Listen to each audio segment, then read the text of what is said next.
Okay,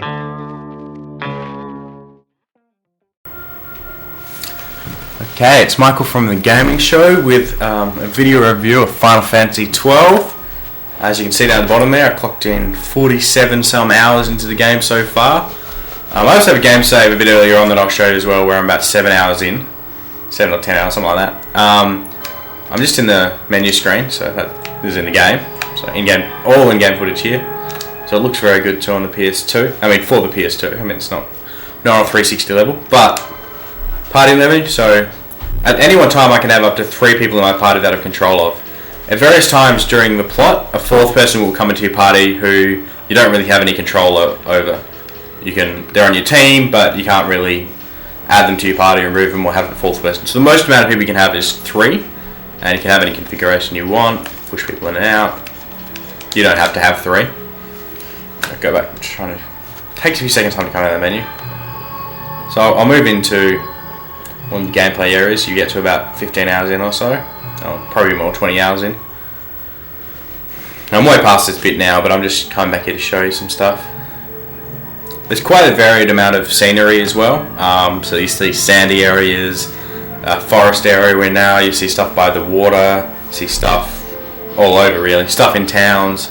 So I'm sort of in a forest at the moment. Those are neutral enemies. Anyway,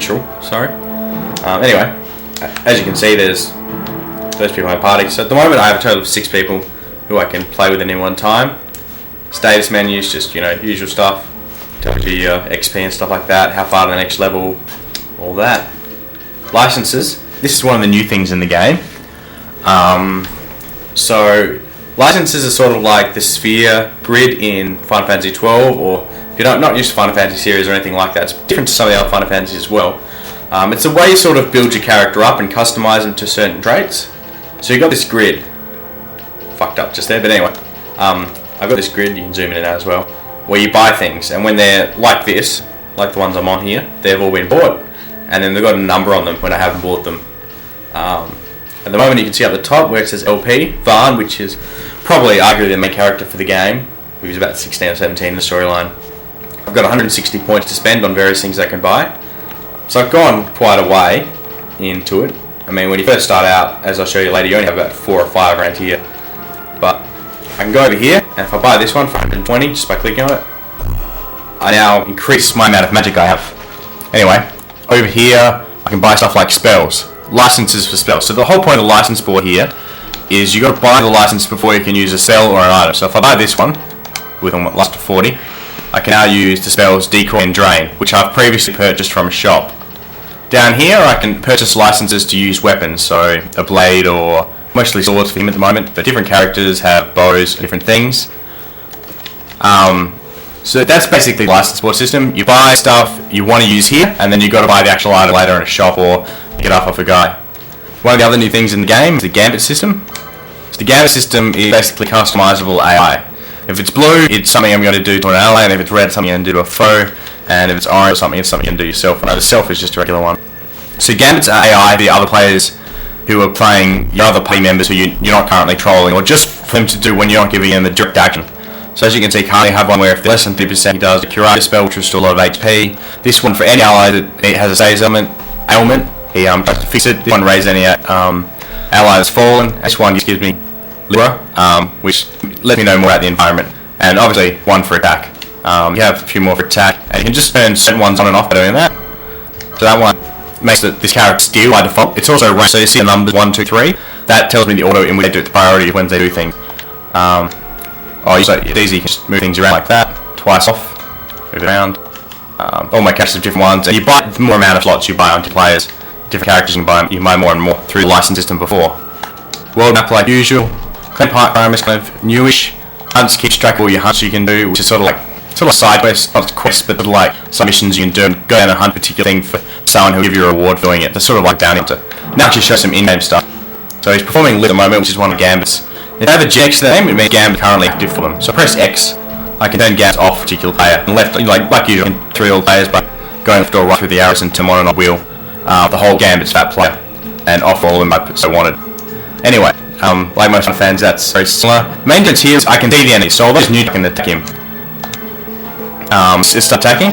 And now damage now to have kicked in, which says hack the party's level, which is done. Now I'm quite a high level now, so I killed quite easily. So I got 400 XP and 1 license point. I also get accessories which double the amount of license points or stuff you get. 3 of my characters currently have stuff that doubles the amount of license point sets. Now this is one of those enemies that's hostile to you and will attack you straight off. They also drop items. Another thing to notice is you don't get heal killing people from currency in all Final Fantasy games. You get it selling item they drop, most of which have useless potential. Now, although I won't need it for these enemies, show you some magic you have. So if I go into Mist, do a summon, so to summon. So this is something I unlocked during. I mean, you get one pretty early on, so really destroying anything years. I'm not going into the story much. You can podcast for a bit about the story without too many spoilers, because that's really about why the game. So summon a creature to fight for him.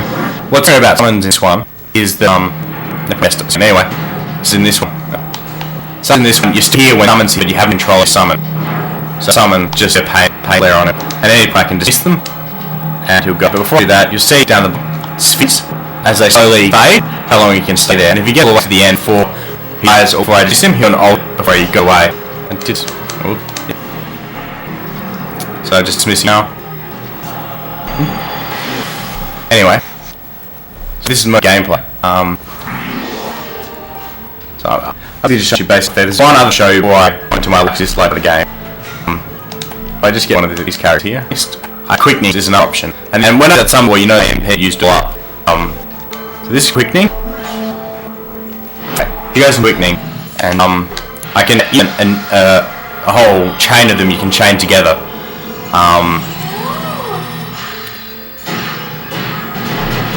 Complete overkill, by the way. But you can chain multiple ones together.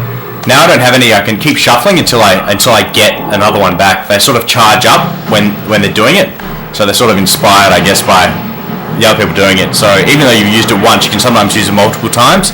My biggest chain so far is about 12. Anyway, I'll let it go here, but I can do another one for Bash there if I wanted.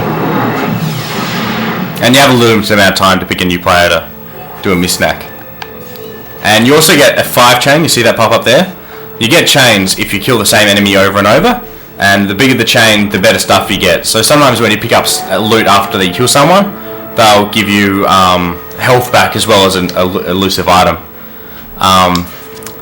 One thing to notice about the game is my biggest complaint of the game, it's all very good if you're into RPGs, very good storyline, great voice acting, which unfortunately I don't have time to show you, but is the controls, which I can't really show up on screen, but when I push left on the stick, it turns the camera right, which is inverse of how you'd think it'd go, especially when you use the game. Like strafing's normal, so when I press left, it strafes left, but if I try and move the right stick, which controls the camera left, it swings it right. So it can be confusing, especially when trying to follow the map up in the corner. It can get confusing that you're supposed to push the opposite way to where you're going, especially since that's the main way you turn. Saying a strafing is really just for strafing.